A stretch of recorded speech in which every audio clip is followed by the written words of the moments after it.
Josh, fuck, it's great to have you here, bro. But I just want to read a couple of things about you because, I've followed your career from the Tigers to the Eagles. But Josh Aloiai is a former professional rugby league player who enjoyed an 11-year career in the National Rugby League, which isn't easy to do. Playing as a powerful forward for the West Tigers and later the Manly-Warringah Seagulls. Born in Auckland, New Zealand, in 1995, Josh relocated to Australia as a teenager to pursue rugby league through elite junior pathways, including selection with the Junior Kiwis. He debuted in first grade with the West Tigers in 2016 and became known for his work rate, physically and consistency across 164 NRL appearances, scoring 16 tries and establishing himself as a respected leader in the forward pack. He also earned an international honours representing Samoa, the country of his heritage, in Test matches and in Rugby League World Cup. In 2025, at the age of 29, Josh was forced into medical retirement due to persistent shoulder injury, bringing on an unexpected end to his field career. Sport Nation, since then, his public presence has shifted towards personal development, family life, faith, and combat sport pursuits, which we'll talk about. Reflecting a transition from professional sports to a broader lifestyle journey. His posts often highlight faith, resilience, fatherhood, which I love, mental strength, and raw daily work that comes with redefining identity beyond elite competition. And that's what I loved about you, Josh. When I was looking at your career, I could see you're a man of faith.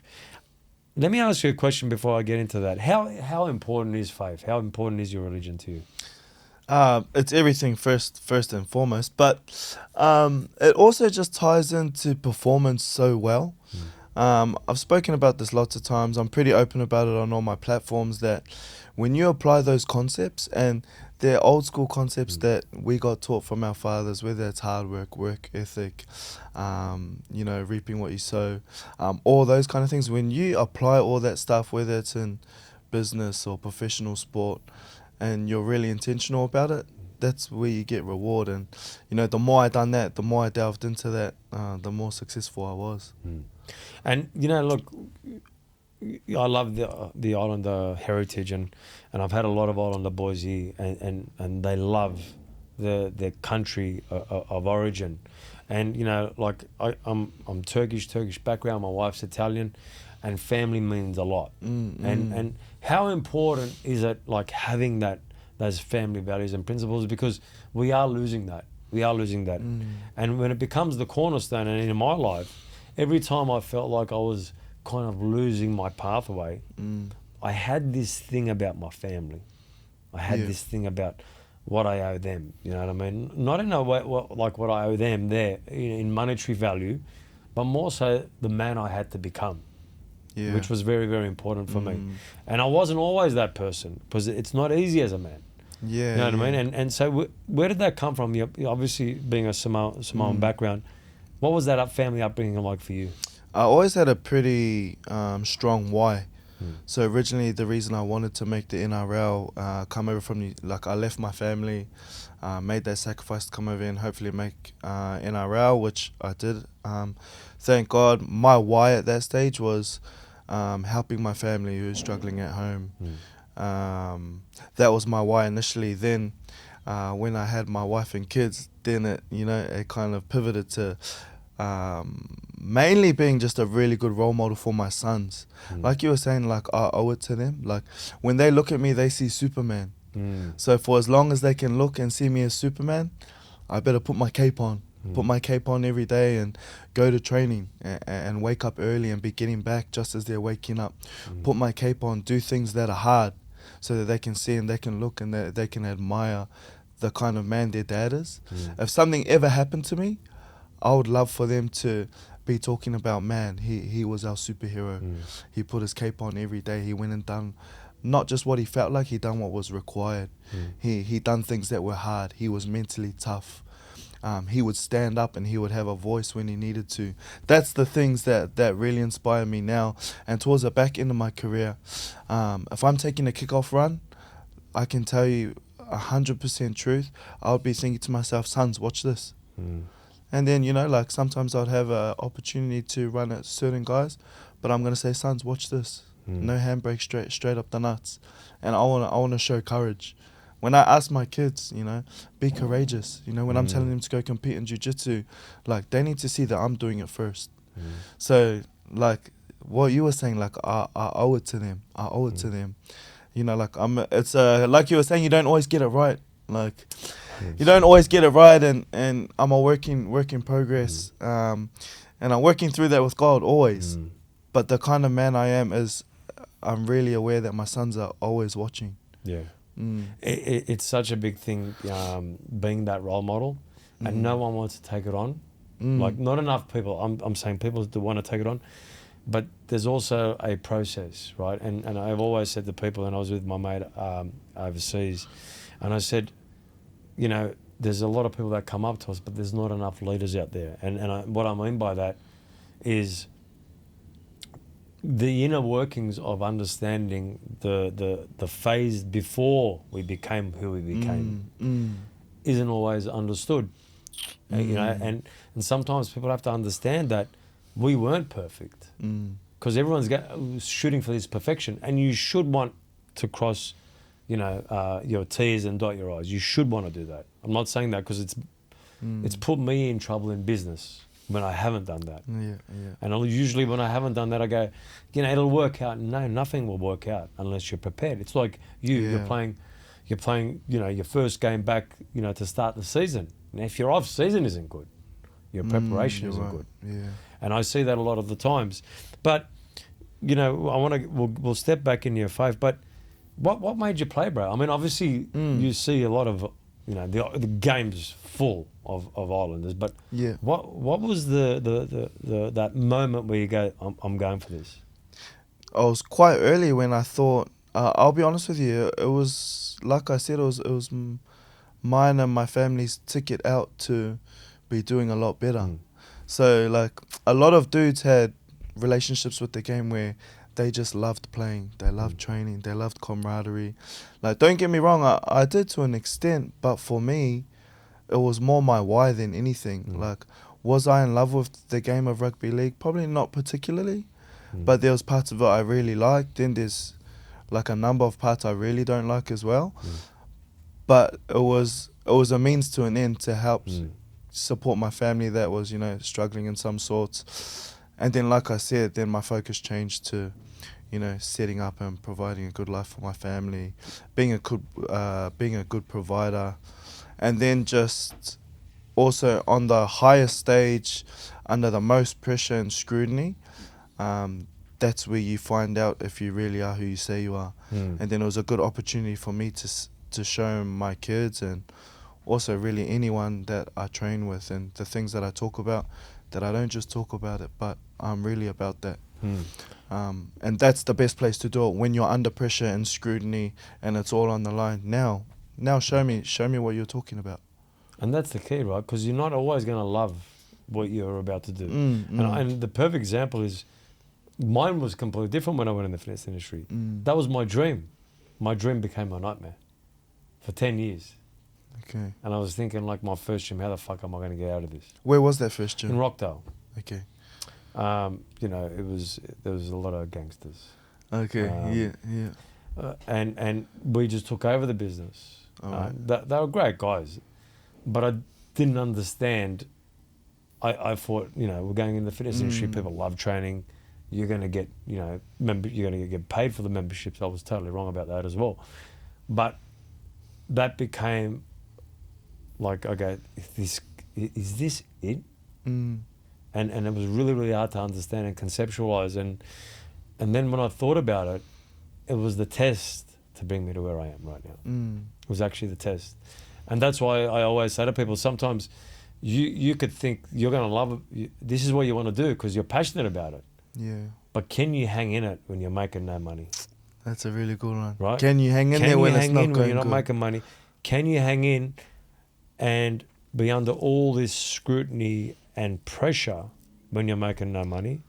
Yeah. And lucky I had no choice. But I also have to give you your flowers. Like, I haven't come to your gym in such a long time, but this might be the nicest gym I've ever stepped foot in. Yeah. I'm talking about in Australia, all the cool gyms I've gone to overseas. Like, it's something I love to do when I'm overseas, go check out cool gyms.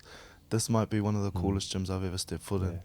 Like, but what you were saying, like, what's some of the things that people don't see? Because now they'll be like, bro, you're killing it. Your gym's beautiful. Yeah. But they don't see what it took to get there. What were some of the Well, mate, the I don't hardest care- things? Like, What were some of the hardest things? The hardest thing is always like I'd like to do. I still do things in the hardest moments, which is like, I don't know. There's something. I think that was built from Rockdale, because I decided in December, one weekend, that I'm going to change this whole underground. Worst time of the year because everyone's closing. Worst time of the year, and I think I could see the team, and I think they thought I was a bit crazy. Yeah. And the best time, like, I was having a chat to my brother the other day, and we're just talking about business and all that kind of stuff, and I said, if someone thinks you're crazy, you're going down the right path. And I could see my team thought that, but they weren't saying it. But what I done was I led the way. How many floors have you got? 4 floors. Was this always the plan? Yeah. Or was it just a little bit at a time, a little bit more, a little bit more, a little bit more? I had the guy from Rogue come last week, right? Yeah. And he was watching Saturday, and I just saw him now in Ingleburn, and he was like surprised, because I'm going there buying an equipment and this old van, which I love. I love this fucking old van. It's out the front. Yeah. And I'm going there, and I'm getting to know him. And then when he came here, he looked at me and he goes, "Fuck, Metz is running a bigger operation than I expected." I could see his face. It's not bad. And then, and I, and we were talking, and I said, I don't know if I have a build like this in me. I would rather, because I go to Ingleburn, it's 8,000 square metres, it's level. It's so easy. I could build that gym easy with my brother. That's easy. That's an easy job. This was somewhat hard because it's over 4 floors. And then as the sequence of the industry changes, my mindset, my ego has to go. Yeah. I have to let go of that. I have to go, oh, wait a second, I've got to learn something new. So even though I have to believe in myself wholeheartedly, I also have to let go. I also have to let go.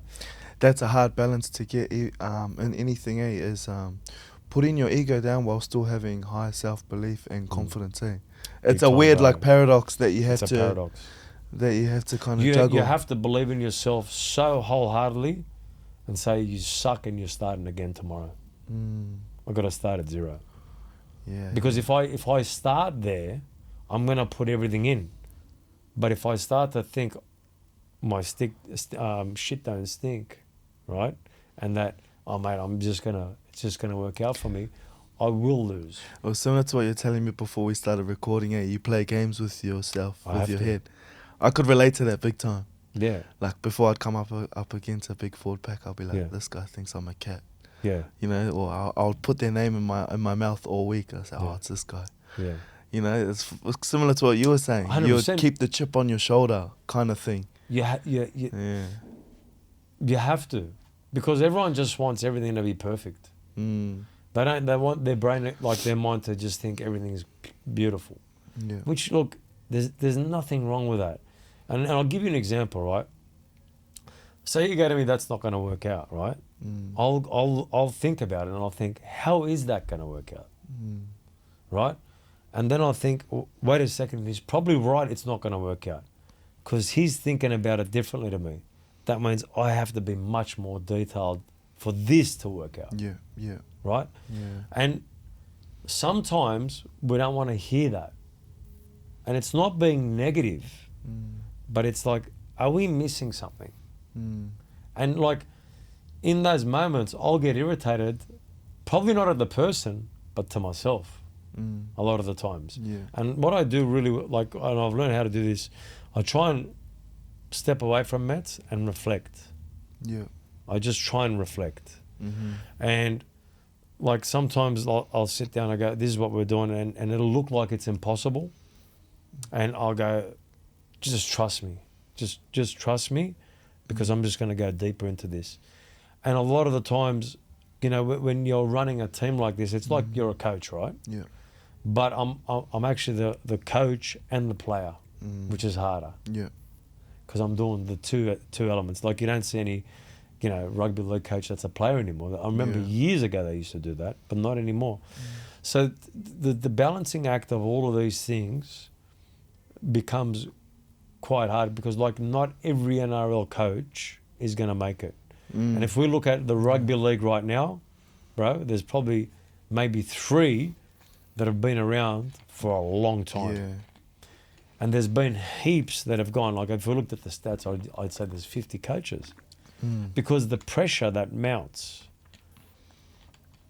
not everyone can take. And that's why I always say to people, like, how long can you stay in the pressure? How long? How long? How long? So like you're doing jiu-jitsu now, right? Yeah. Like, and I know it's a passionate of yours, right? Yeah, and I've been talking to Tyron.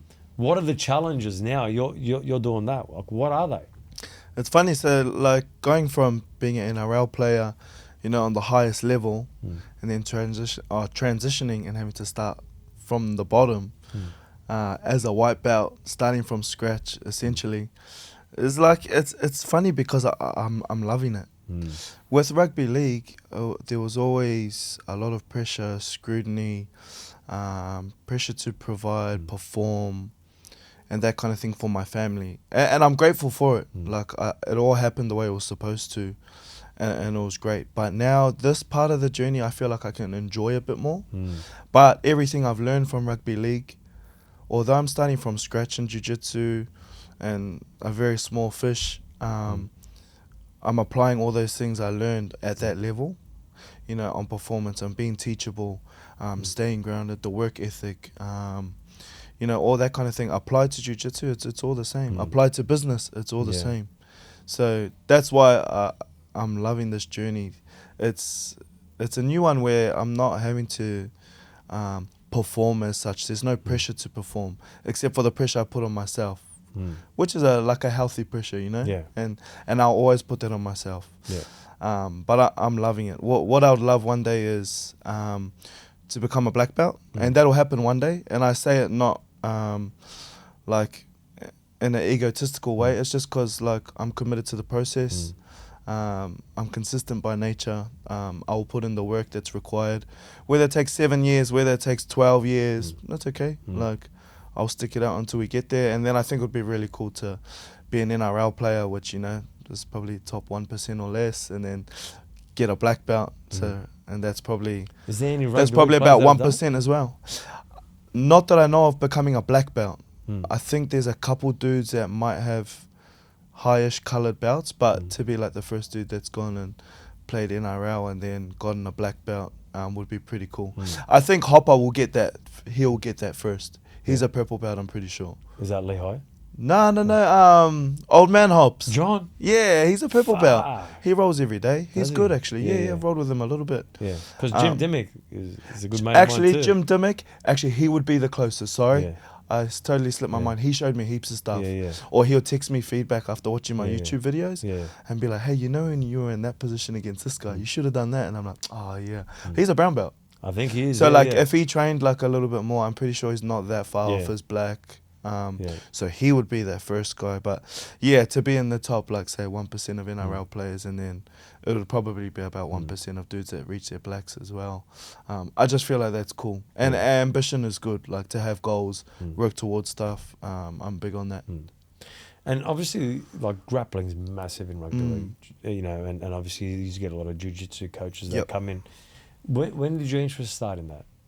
So, rugby league-wise, if I'm really honest, running was never, I was never amazing at running. Yeah, okay. I just ran because I had to. Yeah. And that was something that I had to work real hard at. I struggled at that. Gym, I was pretty, average. But when it come to, the wrestling room, I was always pretty good. It was something that I took to way quicker than other stuff. And obviously, my playing style was always built off aggression, collision, and those kind of things that you get in the wrestling room. So I took to it real quick.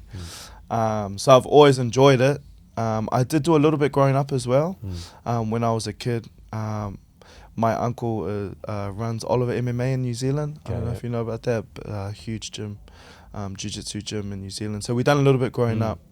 My dad was done jiu-jitsu in that as well at a pretty high level, and Then so towards the back end, when I was injured quite a lot, and I was in and out of rehab, we got told to go and do a lot more rolling. So then I just started rolling way more, and I was like, you know what, I'm gonna start trying to pick it up a little bit more.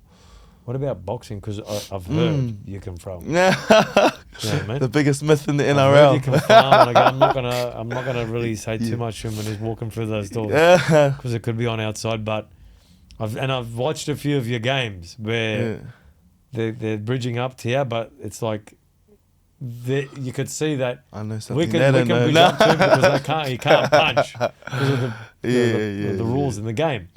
Where did that come from? So you've done a bit of boxing. I grew up boxing. Yeah. My brothers boxed. Yeah. Brothers had a couple of New Zealand titles growing up. And because we're all around similar-ish ages, they're a couple years older than me, we could just do training camps together. 3 different styles, me and my 2 older brothers who are twins. So we'll get hundreds of rounds in with each other. Wow. And then my brother-in-law at the moment, my little sister's husband, he's won a couple New Zealand titles as well. Oh, wow. So it's in the family. Yeah, it's in the family. We grew up boxing. Sports is in the family. Yeah. So transitioning to jiu-jitsu was actually not like, obviously you're passionate about it, but it wasn't not foreign to me, no. It's not foreign to you, yeah. Like I'm comfortable. I'm comfortable in a fight gym. Yeah.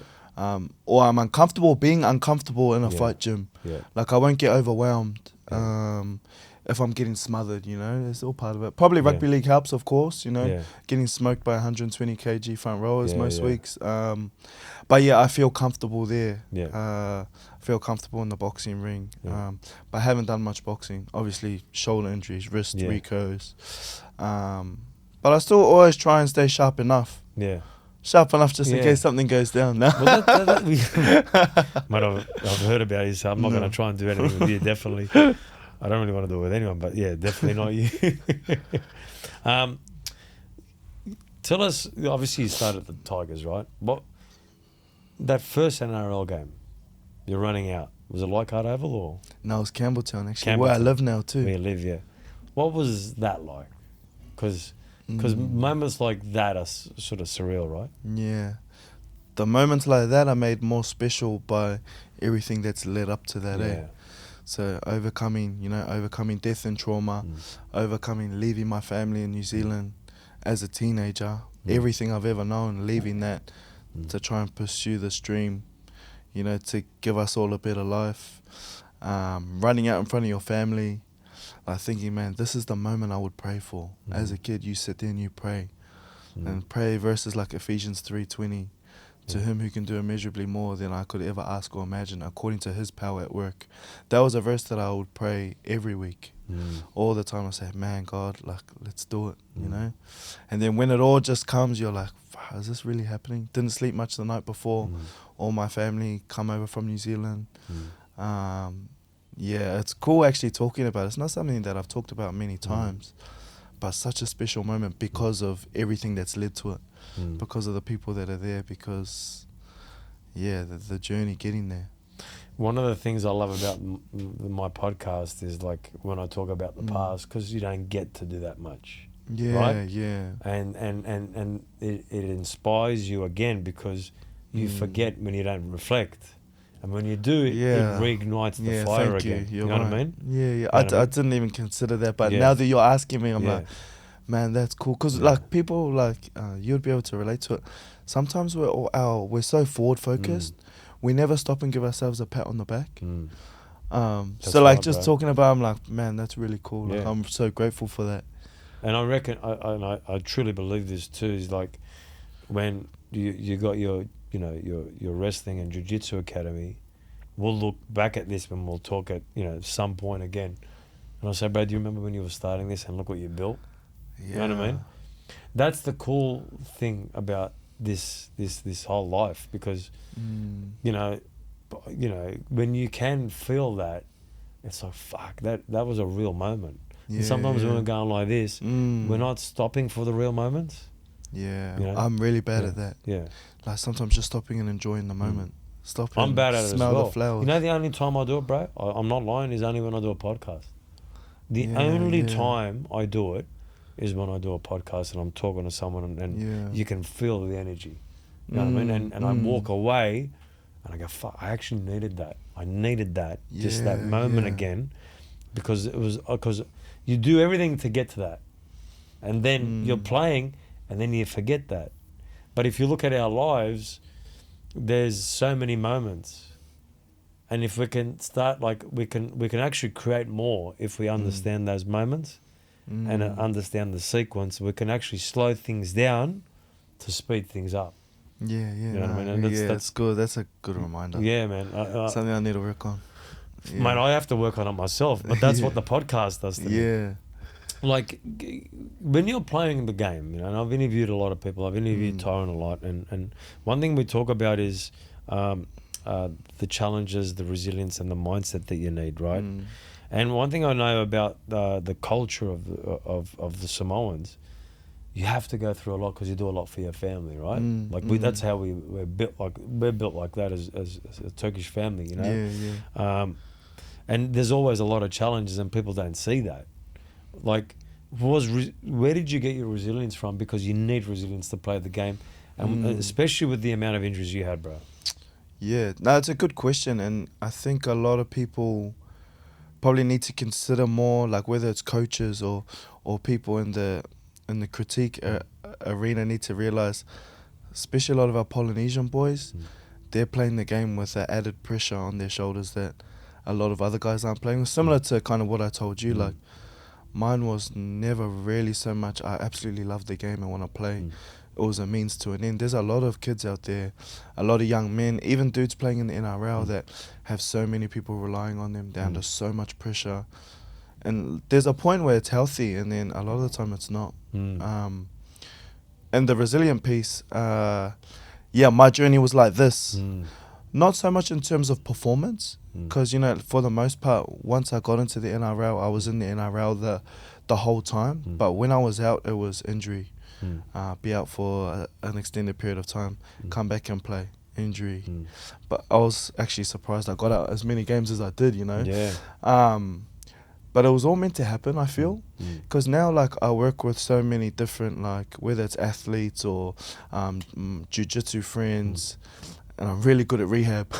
You'd want to be after the amount of rehabs I've done, eh? Yeah. So, I find a lot of joy in helping people overcome injuries, bulletproof their bodies a little bit better so they're not getting injured, and then just the performance side of things. So I feel that this journey that's like really refined my character, it wasn't meant to be any other way. It wasn't meant to be any easier, because that's why I am the way I am. That's why, you know, like, I can back my mental toughness to get through things. I can say to you things in not an arrogant way that, you know, I will become a black belt one day. Yeah. And that's not an arrogance. It's just, I don't think it's arrogance. Yeah, I'm just saying, you know, like, I'll be consistent. I'll continue to turn up until whenever that is. That's not me saying, like, I'm nearly good enough to be a black belt. Probably not even good enough to be a blue belt yet, you know. So I'm just committed to the journey. I know how consistency works. I know what turning up and work ethic looks like. So all that journey was for the purpose of refining my character. So it was meant to be that way. This, you know, trying to become a black belt, right? Obviously you played the game for 11 years, so in my head it's like, mate, he was played broken to get to that. So for me, I go, he's going to do that. But what people don't understand is how consistent you've got to be. How many sessions a week does it take? Because now you got family, you got work, you got business, and you got to balance that out. How consistent do you have to be to get there? Yeah, so now, like, the journey is, like, while I'm setting up my business, where I'm obviously working with kids, teaching them tackle tech, collision, safe ways of wrestling, rugby league wrestling. So while building the business and obviously training in the gym, rehabbing myself from surgeries, you know, I got fixed up after my career. It's wake up early, it's train before the kids are up, do what you need to do for them, wrestling at night time when I can, doing business during the day and in between, working with schools, working with athletes. Like, there's got to be sacrifice somewhere. And honestly, a lot of the time is sleep. Like, a lot of people don't want to hear that, because obviously it's not healthy and good for our recovery. But, you know, there's a give. There's a give somewhere. You know, it's funny, like, when we were younger, we didn't think about sleep, and everyone still, you know, work well. And everyone says to sleep. But sometimes I go, yeah, you can sleep, but you know, people didn't sleep for a long time, right? And I go, at what point does your mental toughness and resilience have to come in? And I get it, like a lot of the biohackers, I talk to a lot of them. Like, you got to have this amount of sleep to perform at this level, otherwise you won't look good, you won't look young. But I get, if you're going to start to believe all that all the time, and we're going to measure everything all the time, where does the human spirit come into it? And like we are made for adaptation as well. Yeah, that's right. what I believe. So like someone like you who's a workaholic and like probably don't get 8 hours sleep a lot of the time. No. Barely, like not even close probably a lot of the time, but you will just make the decision to get up and you got stuff to do. I no feel one else like is going to do it. if I get up at 6:30, that's afternoon shift. Yeah. 6:30 a.m. is afternoon shift. Yeah. I look at the time and I actually feel off. Feel guilty as well. Yeah, I feel like like I was just in time with my wife, and I was getting up at 6:30, and I felt like I was cheating. Yeah. I really felt like I was cheating, and I'm not saying it's a good thing. Like, if you can handle it. Yeah, that's right. That's But right. some people have to be able to handle it, and the only way to handle anything is, how many sets have you done? That's right. How many times have you done it? How many times have you done it? And you can't just jump in and go, I'm going to do it for 1 week and see how I go. It's a process. I always say to people, it's a process. And I'm turning 50 this year, and one thing I try and do every single year is I go, and I made this a process in my head. I said 2025, I'm going to finish all the way to the belt. Yeah. Like, all out. There's no off. I just had that in my mind. Yeah. And I said, I'm going to start 2026 faster than I've ever started in my whole life. Right? So I had to have this challenge I was putting in my mind. Yeah. And I think at different points of the year, you got to go, well, this month here, man, it's just go time. Like, things are going to happen. And what I do, like, look, I'm kind of lucky. I let my family know, like, who I am. You know what I mean? And not in a bad way. Not in a bad way, because you want to give them time as well. Yeah. But the best way to give time is lead the right way. That's Let them see what you're doing and why you're doing it. And I think that's important. You know what I mean? It's not just because I'm working because I want to work out, I want to see you. Yeah. I'm working so we can have better experience. And my wife's great with that. Like, she's so understanding. Yeah. Like, while I'm getting after it and doing the business, she does CrossFit, so she actually has a knows. thing. She trains pretty hard. She knows what it's about, and she holds down the boys in the home and all that. So, like, I'm lucky I've got her too. Yeah. So I can't act like, oh, it's all me. Makes a difference, bro. Yeah, it makes a huge difference. She's understanding. But like you said, like, over the last 11 years, and then before that, coming over and playing under 20s SG ball, when I moved over from New Zealand, there's thousands of mornings you wake up early and you're like, I don't want to get out of bed. I don't want to go get flogged for 7 hours today. I don't want to go do sand dunes today, but you get up and you do it anyway. You just put those reps in the bank. Now, like, if I'm up till 1 o'clock and I've got to be up at 5, I'm just like, okay, I can suck it up. I've done it 1,000 times. If I've got Coogee stairs with Tyron in the morning, and I don't feel like going, it's like, all right, well, I'm going. I've done it 1,000 times. You got to put reps in. Yeah. Like, did you everything. Last Saturday, struggled. Struggled the whole way through. Had barely done any running. Yeah. And then I was like, all right, let's go to the stairs. And then Tyron, cheeky dude. I'm in the message with 4 other boys. I reckon he doesn't send that message for the 4 other boys. He's sending it to me. Just to you personally, and he's pretending that it's a group message. There's 4 other boys in there. I see the message every Friday. That's tonight, right, I reckon this afternoon I'm going to see it. And like, he checked in on me after Coogee stairs the other day, and I could barely walk for like 3 days. I couldn't go on my tippy toes. I haven't ran until today. Today is Friday. Yeah. I haven't run since last Sunday because I haven't been able to go on my tippy toes. Yeah. And I was like, oh, yeah, mate, I can barely walk. But I'll see you next Saturday. And he goes, yeah, that's what it's all about, mate. He keeps it so simple, eh? Yeah. It's funny, like, Tyron's got this stature, right? And it's soft-spoken, but you can feel the power coming through. You know what I mean? You can feel that presence, He's a real good example of what real stoicism is. Like, he doesn't have to yell to get people's attention, but he's assertive. And like, he doesn't have to put his chest out, and he doesn't have to bark, but he's staunch. That's stoicism. He's a really good example of that, and he practices what he preaches. Every Saturday you'll see him here running the stairs. He's 51 years old, been doing it for 17 years, and then his players, that are 17, 18, 23, they're looking at him saying, oh, he's my manager and he's 51 and he's on the stairs. Like, what an example. That's why. Not only that, I mean, you and I know Tyron really well, and sometimes I talk to him, and he does his ice baths, he eats well, he does all these things.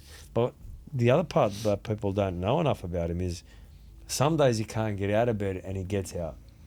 Some days he's got nothing, like not nothing in him, but he's in that much pain and he still does the stairs. Yeah, yeah. He doesn't miss a session. Like we were doing a session the other day, and he goes, mate, I'll do the push-ups. And he goes, mate, I haven't done push-ups for a while. I go, what happened? He goes, mate, my shoulder was gone. I go, what? But I've seen you training. But he challenges himself mentally. That's right. More than what the physical will say. And you'll barely ever hear him complain about his his physical ailments, but something to do with his spine. His spine's all ruined. I think one of his shoulders.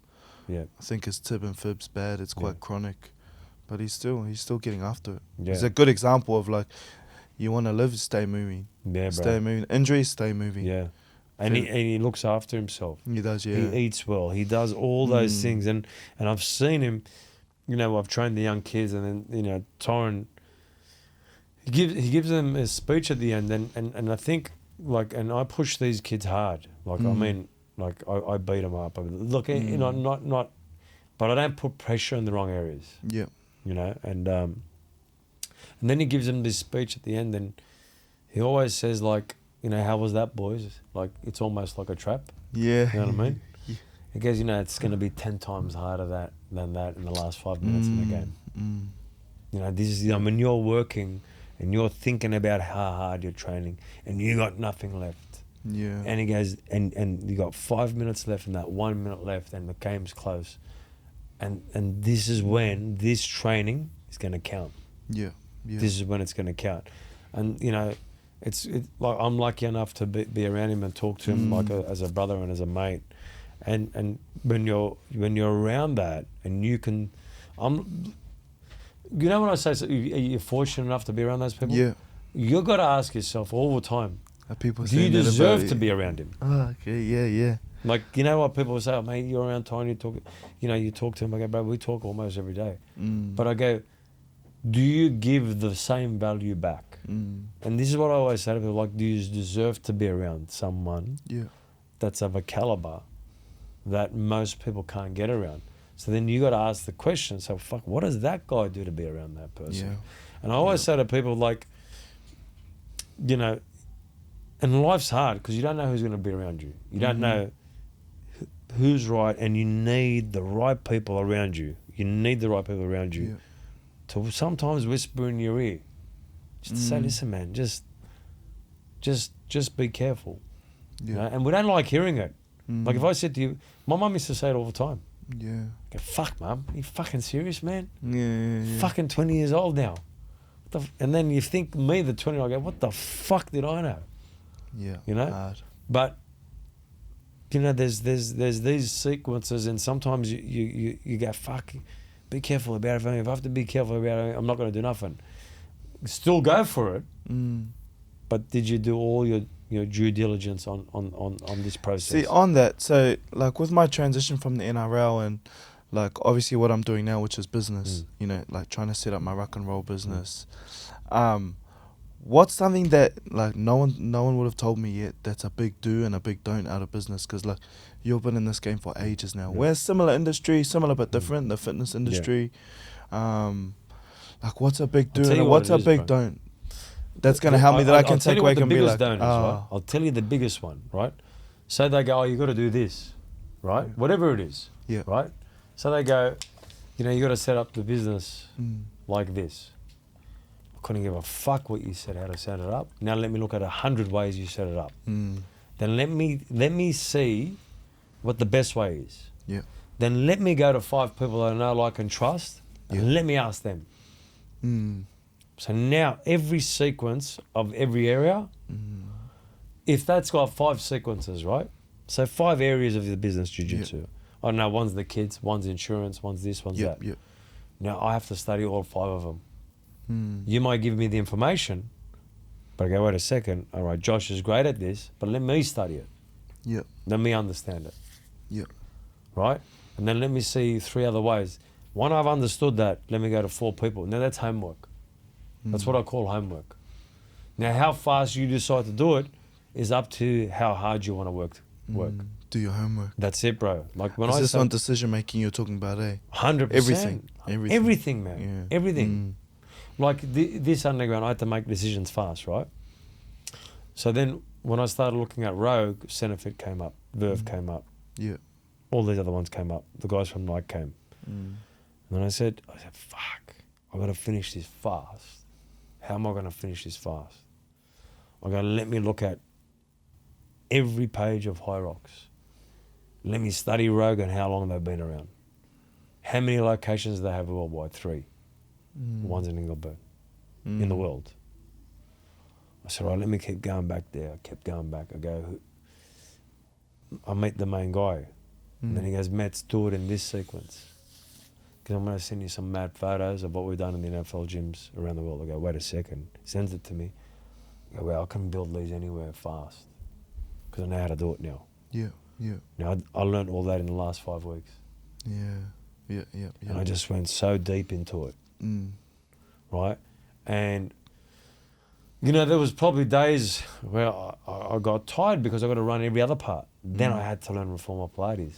Now I'm sitting down with Reformer Pilates teachers and managers. Now, going on a completely different opposite. Yeah. Yeah. Yeah. Right? And that's again in the last 5 weeks. So then I had to lean on people and said, tell me about it. I go, all right, cool, let me study it now. Right? Yeah. Let me not just go off what you're saying. Then I have 4 people that know it. Okay, can you do me a favor? I need this research, send it through to me. I have a few people on my team. And then I understand that. So sometimes I'm doing, so you're looking at one thing, I'm doing multiples of it. Get it? Yeah. And that's hard. But when I'm doing it, I always go, fuck, I'm a student and I'm learning something new. How cool is this? Get it? Yeah, So it's almost a game too. It's a game, but I'm learning again. Yeah. I'm learning again. I go, fuck, this is mad, I'm learning again. It's 49. funny you say that because when I went from NRL, which is like huge pressure, right? Like discomfort, I become so good at handling that. And then the smallest things in business started overwhelming me, bro. Yeah. So setting up a website and a Yeah. booking system, Yeah. I was like, oh, I haven't had to use a computer. It was the weirdest feeling. I was like, I can like get in the trenches against NRL dudes. And now setting up a booking system for a website, for a business, setting up ABN, like was hard to get it going. So I'm finding all the stuff that like I'm not probably just not good at, and that I'm having to learn from scratch. There's a whole new challenge, and it's weird. 100%, but like I'll just study it as much as I can. Yeah. And then I'll go to 4 people that I know really well. Okay, man, I'm going to ask you a few questions, but I have to know them really well. I don't take it on, and then I go in again. Yep. And then I go in again. And look, sometimes I make mistakes, but I'm the fastest at fixing it. Yeah. Like so fast. Yeah. And it's like That's the a game. good one. But it's like that's actually a great takeaway. Yeah, but if you there. play a game, bro, you're going to knock the ball on. Yeah. You know what I mean? You're going to knock the ball on. You're going to make a mistake. Business and life's the same. Yeah. But how fast can I pivot? Exactly what you just said is like what Anthony Seibold will be telling us for the last couple of years. The guys that are best, the ones that can move on from an era the quickest. Because you can see those guys early in the game, they drop a ball, and then the next 79 minutes of the game, and their head's falling off. Whereas, later in my career, I was good at dropping a ball and going, all right, didn't mean to drop it, dropped it, move on. Now I'm going to try play well for the rest of my game. Yeah. That's so much better. It's the same thing as what you're saying, right? It is, yeah, bro. right. It is the same business. And then what I would do, obviously you're a tackling coach, you're teaching them jiu-jitsu, like you're teaching them grappling. I would then go, who's the best in the world? And I'd search that up. And then I'd study that. Yeah. Because then I want to get my vision in there. I want to get that belief in there. I want to feel it every day. Yeah. That when things go wrong, that belief's still there. that when things go wrong, the belief's still there. No, that's You know what I really mean? timely. That's really timely advice for me, bro. Yeah. And No, I appreciate that. look, and I'll give you the best one. You know when you're fucked right up and you're frustrated, and you go, I haven't been able to figure this out. The best place to be. Okay. Because I'm going to go to bed. I'm going to figure this motherfucker out by tomorrow. Yeah. You know, and usually when I get it's like this pressure mounts. It's about 5, 6, 7 p.m. at night. I go, wait a second, mate. You figured it out the next day every single time. Oh, yeah. So, and at the time, feels like I'm not going to figure it out. It's a similar But thing, then getting reps and sets of just 100%. overcoming obstacles, Yeah. without breaking my laptop over my head, Sometimes I feel like doing that, bro. You know what I mean? Fuck. Putting it in the bottom of the pool. But if you use those analogies, you'll convince yourself it's going to work out. But I always say, go to the North Star, look at the best in the world, because you've got that in you, right? Because you said, even if it takes me 10 years, mate, I'm going to do it. I've been listening, right? Yeah. So that means you're a student for life, right?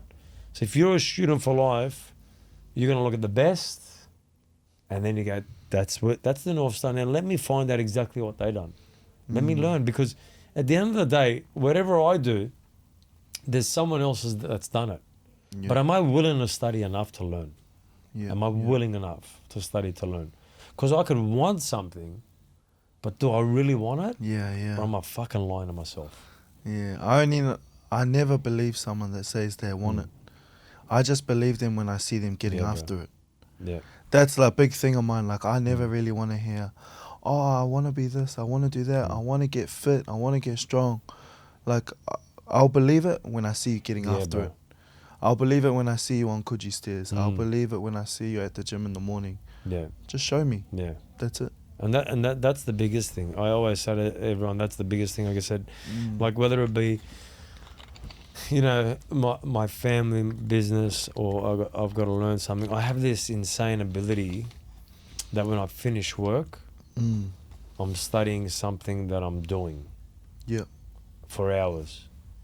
For hours every day. 7 days a week.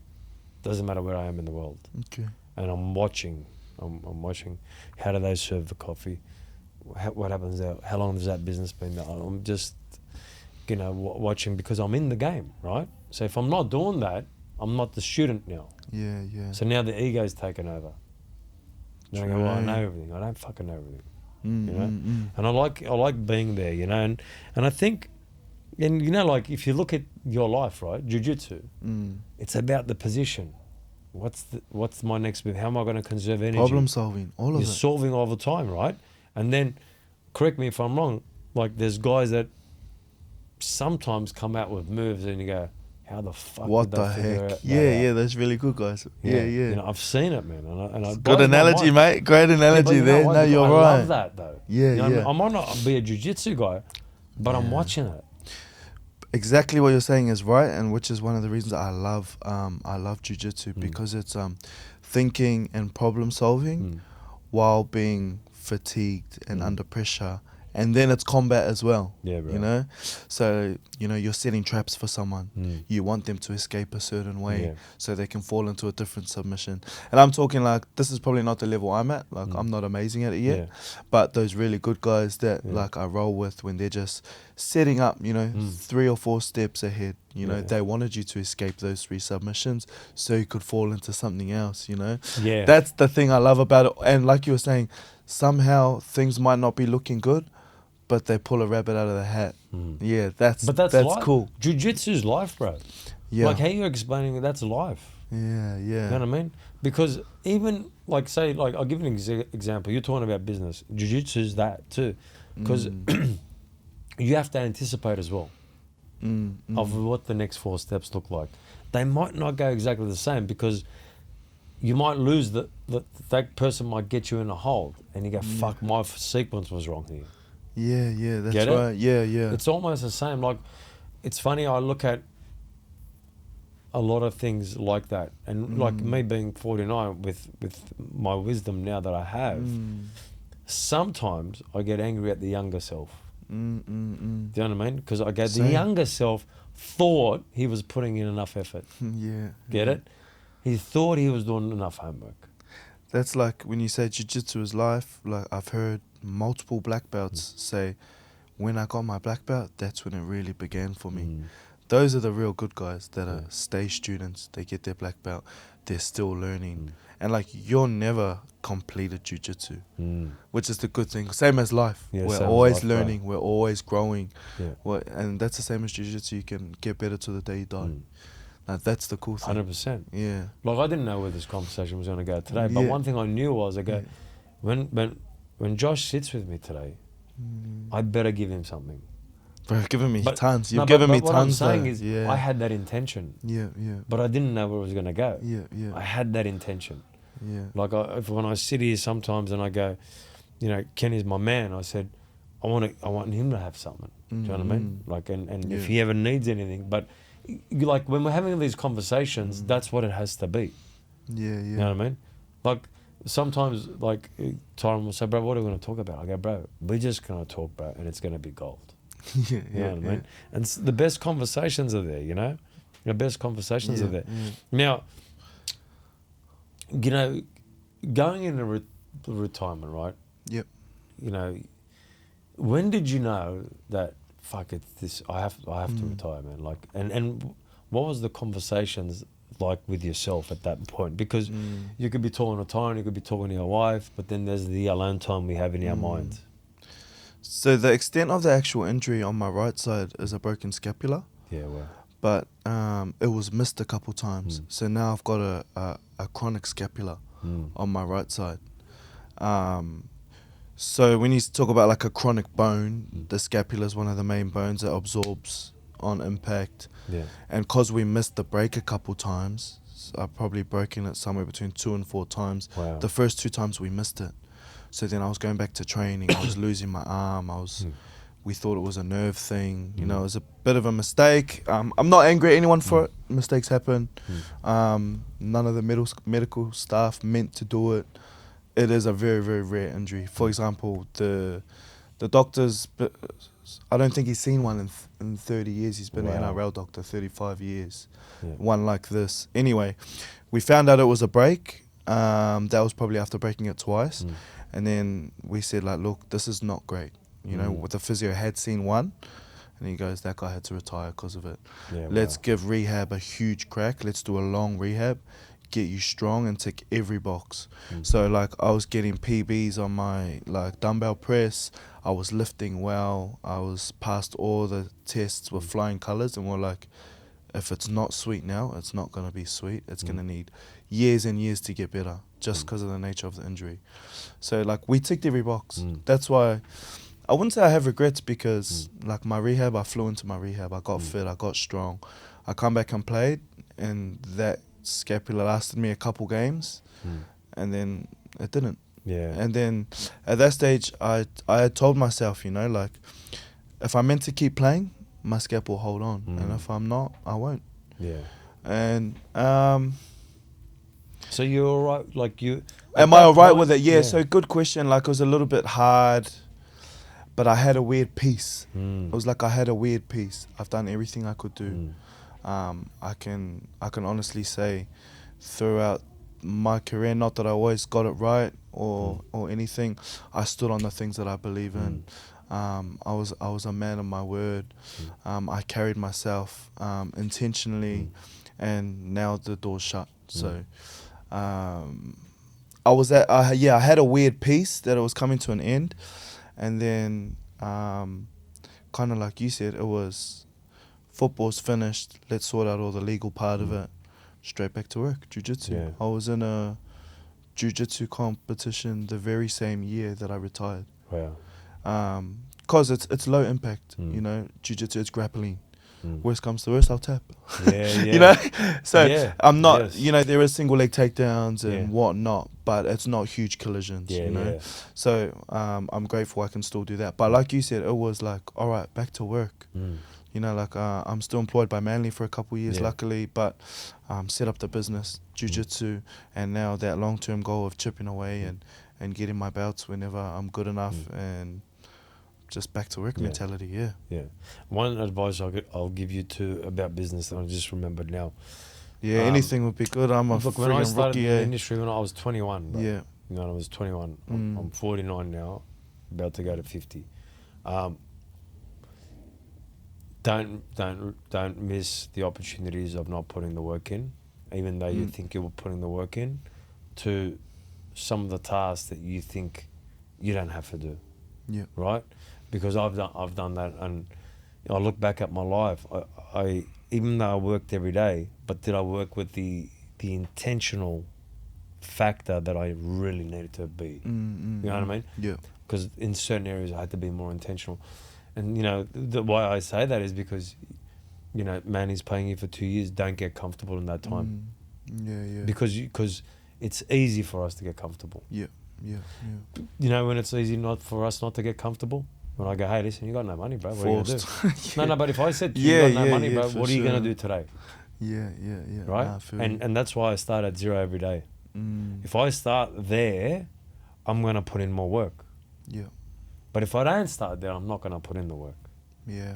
You know? Yeah. And I've got to put in the work on the days I don't feel like doing it. It's like you're playing a game. You might not be right, but you have to play. Or you don't want to train, but you have to train. That's diligence. That's exactly we spoke right, bro. about that. Yeah. It's exactly right. So, and again, I play the same trick on myself. And Tyron does it to me anyway. Fuck, I'm a bit tired today, bro. We shouldn't train, you know, take it easy. Yeah. Because the mind does that. It has this automatic thing that it will try and do to you. Well, our fight and flight is made to just keep us comfortable and survive, bro. Yeah. But it's actually not good for us. Yeah, 100%. In so many ways, 100%. And that's why, you know, like after each day, it doesn't matter how long it takes, write some notes. Fuck, I got to get this done. Like sometimes I go, fuck, I didn't get this done today. I got to get this done. Yeah. You know, I got to do it tomorrow. Something I've started doing a lot better recently. Yeah. Is writing down. Have a diary, write it down. Notes on my phone, write it down. Yeah, bro. Yeah. And if you write a task list of 5 things that are non-negotiable every day, you're going to do that. And like one of them will be, I've got to learn, I'm doing jiu-jitsu. There's 10 things I've got to learn. But this one thing has 5 parts to it. I'm just going to learn this for this month. Yeah. Do you know what I mean? And you write that, and then you get into it, you go deep into it. Once you learn how to do that, it just becomes automatic. Yeah. It just becomes automatic. Your brain starts to work that way. And the best part about it is there's no collisions.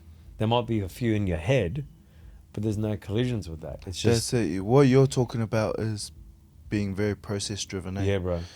I feel like, and I haven't got everything worked out by any means, but the older I got and the more experience I got in the NRL, the more I realized everything is process. It is. It's all process. It's all setting up your day, setting up your week, what your week looks like leading into a good game.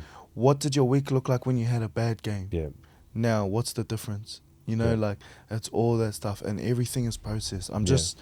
I've realized that now more than anything. And now that I'm so processed, that's why I can say things to you like, you know, I believe, you know, one day I'll be a black belt. Because, you know, I will just continue to put things in place that, like, will supplement that goal. Yes. You know? 100%. And it'll be the same with business, what you're saying. And some of the things you're saying is great. Because, sometimes we think we're not comfortable, but we are. We are always, whether it's training, whether it's business, whether it's whatever, you can most of the time you can do more. You can, bro. Like, you think, just if you have, like, on your wall, go process, system. What's my process? What would you say the difference between process and system is? You might have a process, but within that process, what's my internal system of what I've got to do, right? Yeah. So I might have a process. I go, okay, what's the system that this process is going to need? What's the system that this process is going to need? What's the system this process is going to need? What do I need to put in place? Yes. For that. Because I've got to put something in place for that. So, like, say, for instance, I've got, like, right now, my team's working on a project upstairs, and I said, look, this week we're building this foundation to get there, right? This week we're building how you 3 work together, right? Yeah. But by the end of the week, you should have built a good foundation for me. So when I come and ask you these questions, by next Friday, we have this nailed. And I go, the number one thing you can all do wrong is not tell me the problem Yeah. when you hit a problem. Yeah. Because you know I'm going to fix it if you tell me what the problem is. So Yeah. if you don't communicate with me, because I want to ask you a question on Monday. How are you going to fix it? So I have my process. Yeah. And then I have my system of what I'm going to do To get each to thing get done. each thing done. Okay. Yeah?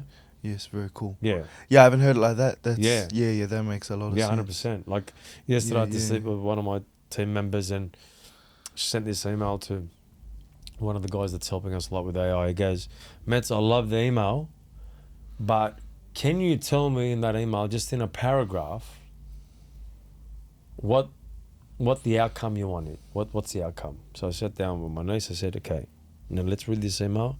Okay, I'm going to start talking. You're going to write. Okay, this is the outcome. And we've done it in like, 5 minutes. Yeah. You know what I mean? Mm. And then I said to her, now, look, I want you to think, right? I go, I just want you to think. Look, read the email. Let's write the outcome.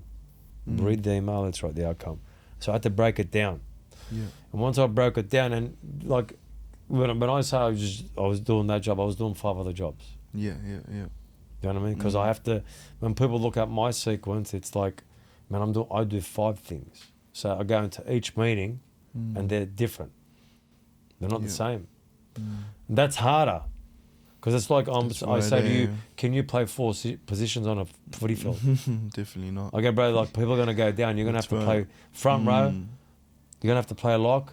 You're going to have to go 5'8". You're going to have to go in the centres. You're going to go, what the fuck? Are you serious, bro? Yeah. Do you know what I mean? So I have to go into that. It's a skill being able to wear many but hats. early on, if you said that to me, I'd go, no way, Josh, I'm not doing it. Yeah. I go, how am I going to do that, man? I go, how? I go, I'm already doing a lot. And then I had to stop saying I'm already doing a lot. Yeah. I had to shut that down. Yeah. At a point though, it can, you got to be careful. Yeah. I'll go back to the Use within reason. Use good judgment and discernment, of course, with some of the stuff we're 100%. saying. Of course. Like I was with my mate when I was in Thailand just recently. And he goes, bro, I'll take you to a few of these places. We're going to Thailand soon. Yeah, I'm going back, bro. We're going. Yeah, we're going to go as well. Yes, we're going. Yeah. If I tell you how many times, anyway, when I was with him this time, he took me to this place and I go, fuck. And I go, Raf, like, he goes, bro, these opportunities come and they don't come often. And I've got to work, I've got to put in the work. And they're unbelievable sights.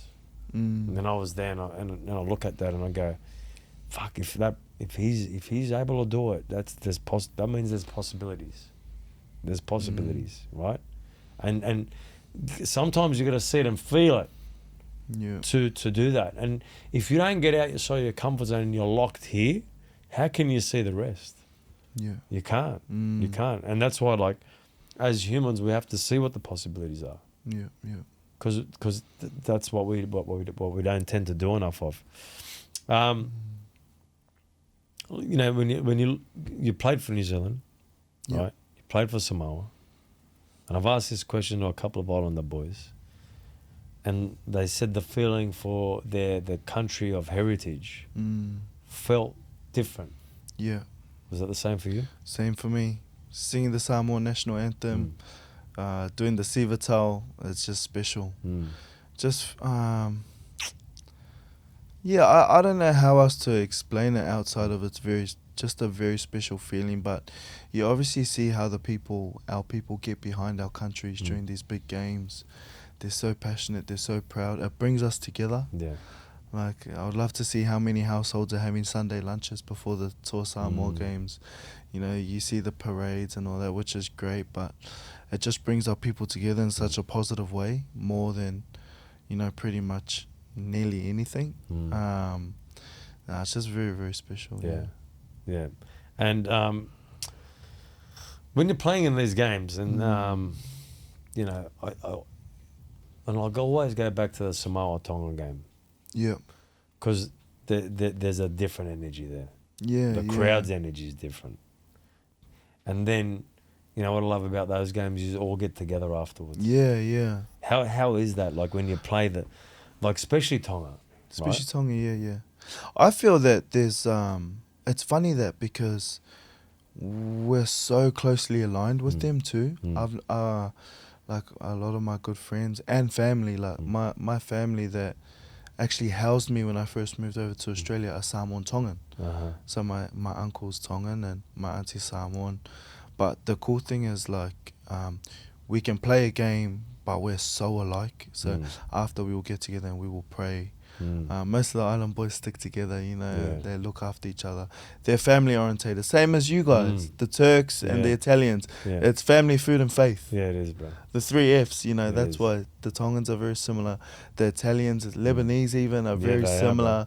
Same. Samoans, they're quite like-minded. Family, food, faith. Yeah. And it makes a huge difference, like when you have that, and like, you know, when I look at my life, you know, it's you have to have the belief, you have to have the faith that within yourself that it's in there, and you have to ignite that. You have to ignite that. You know what I mean? And when you do that, and you look like an ambitious guy. You know what I mean? I can feel that already. You're an ambitious guy, and that's why, like, when I'm doing something, sometimes, but I'll do the simplest drawing, and I'll go, okay, say this is the hub of what I'm doing. This is the main thing. What's every offshoot of this that I have to be good at? And then I'll just go, okay, I've got to get really good at this. I've got to get really good at this. I've got to get really good at this. And then when I'm getting good at that, I go, like, what's my circle like of the people that I can go to and bounce off there? Like the closest, you know. Like really good I found people. myself doing that actually a lot, especially since I've been uncomfortable, you know, with the business. transition, I've got a couple good friends, you know, that will send me help me set up websites, and I'll say, hey, does this color scheme look ugly? And he'll say it's horrendous. Let me change it. You know, or but that's mad. I right? can. That's exactly what I want. I'll call Tyron and say, hey, what do you think about this? And he'll say, oh, the things you didn't consider are this, and this. And I'll say, oh, great. Then we go back and I'll come back to you. And I'll come back to Tyron and he'll say, also, what about this, and this? All right, let me go back and I'll come back to you. But those are the people you need. But you're right, like self-belief, faith. I love the saying, you don't know who you are until you know whose you are. And I know what I'm capable of because I know who's behind me. So that's a huge one for me in my faith. Like I know what I'm made out of because I know who made me. So like that's they're kind of punchliney, but like those are the things that like, oh no, I've got more in me. I can dig a little bit deeper. You know, like I've got the grit. That's all right. I'll keep going. I can work. And when you go back on your career, like, because I like to go back in time sometimes and go, at what point was I like that, and I need that now? Can you go back to a game where it was like, fuck, man, I was struggling, but fuck, I played. Yes, there's some of those games where you're just like in flow state, and you can walk off the field and you're like, wow, my timing when I was hitting people was perfect. I was running the ball and I was getting in between bodies, and I was hitting to hurt. But you know what I noticed? So like my game's always been built off, like I'm aggressive, probably aggressive by nature. I love the combat. I love the fierce kind of like confrontational aspects of the game. That's what makes me thrive. So the games I played real well is when I was front foot, I was going after it, and the game, I would attack the game and I would go after the game.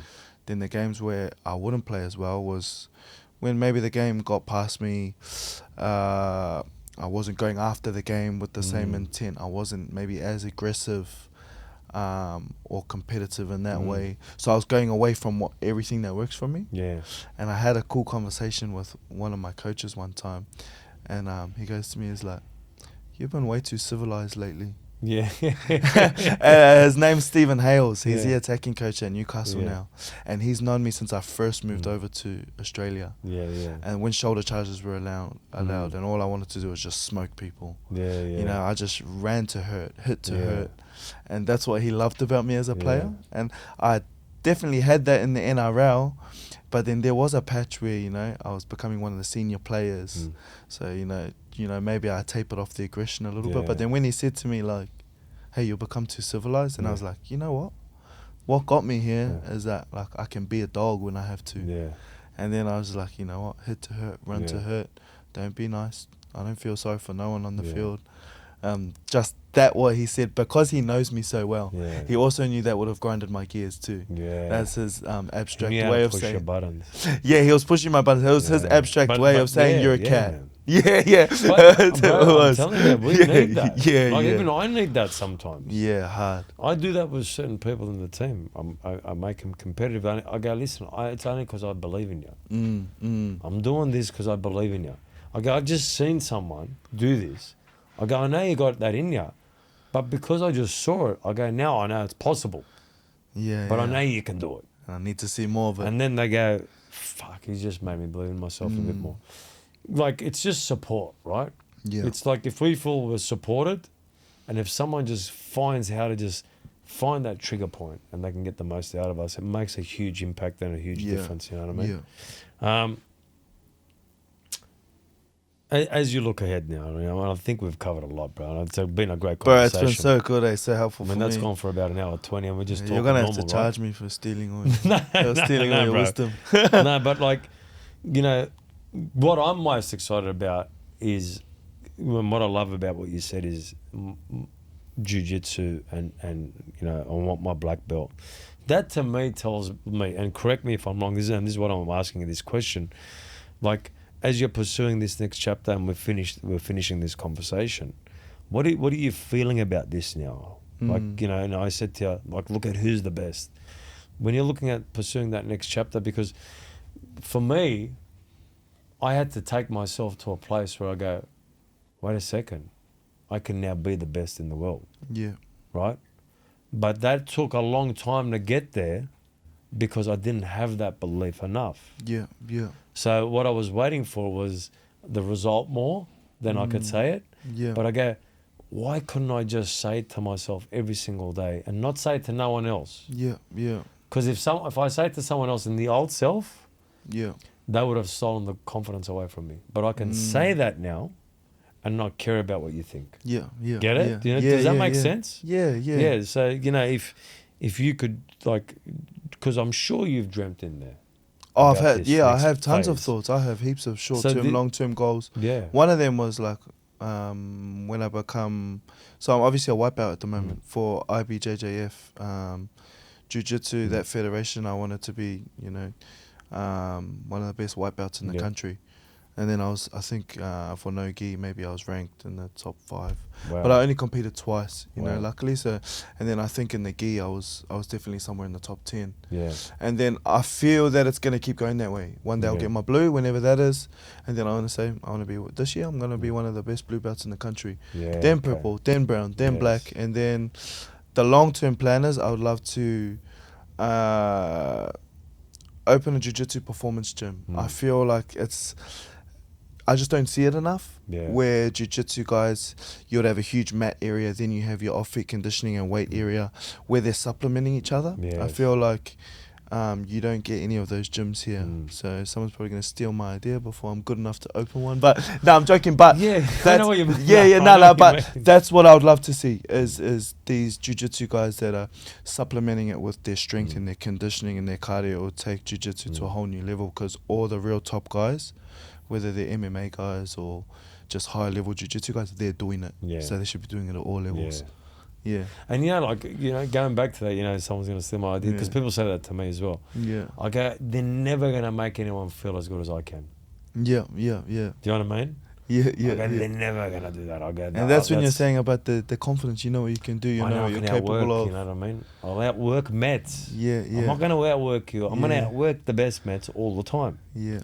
Because the one sitting in front of me right now is not there yet. Yeah. And for me, like, I know what I have to offer in terms of, like, I really love seeing, like, people do well. Yeah, bro. Like, I would love to one day be able to hand someone out a belt. Yeah. This is me thinking so long term. I love that part. I would love to, like, I love seeing people get in and do strength and conditioning and them tell me, like, man, I've lost 3 or 4 kilos. Yeah. Oh, I rolled really good tonight. Thanks for the program you gave me. And I'm just like, man, that just makes me happy. Yeah, bro. Like, and at the moment, I do heaps of gym programs just for my mates, for my jiu-jitsu dudes, and for nothing. Cause like, and then when my mate texts me and says, I rolled really well tonight, I felt fitter and I felt stronger. I'm like, yes. Yeah, And it makes me happy. So like, I know that like I have a lot to offer, and like I love seeing I love seeing growth. I love Yes. seeing people go after it and get Yeah. results, because hard work works 100% of the Yeah, time. bro. And I always say that. Yeah. Like, it works 100% of the Yeah. time. Yeah, and it's Yeah. having that imagination that Yeah. matters the most. Because if you can visualize that, you can, in the toughest moments, if you can feel that, it makes you move forward towards that goal. Yeah. Yeah. Yeah. But that was mad. That was Nah, awesome, thank bro. you. So grateful for this. Nah, Especially bro. someone that's like achieved and achieving Mm. everything that you Yeah. have in business. Yeah. Like to have someone like And you. bro, I Like, still feel like I'm at zero. I see, swear to God. that's Like the if key. someone says That's that the to key. me, Hey, I go, bro, like, come on, man. I'm zero, bro. Zero. that's the key. You know. But Yeah. no, I don't do it to put myself down. People go get the pats on the back. But I love to reflect at moments. Remember when I was saying that first There's time game? for that. And Yeah. and that's what I love. You know what I mean? Yeah, Because I yeah. can, you know, I'm lucky enough every time I sit here, I can talk about parts of my story that bring me back to that feeling. Yeah, You know yeah. what I mean? That's what I love about it. But thanks a lot, Josh, Thank bro. you. I was a big fan of yours when you played for the Tigers, especially for Manly, who I go for. Yeah. And you know, I was thinking of having you for a while, bro. But thank you. I hope this was cool for It's you. aligned as very well, much bro. so. Yes, so helpful. Yeah. Eh? Thank Yeah, you. thanks, brother. Thank you. Mad.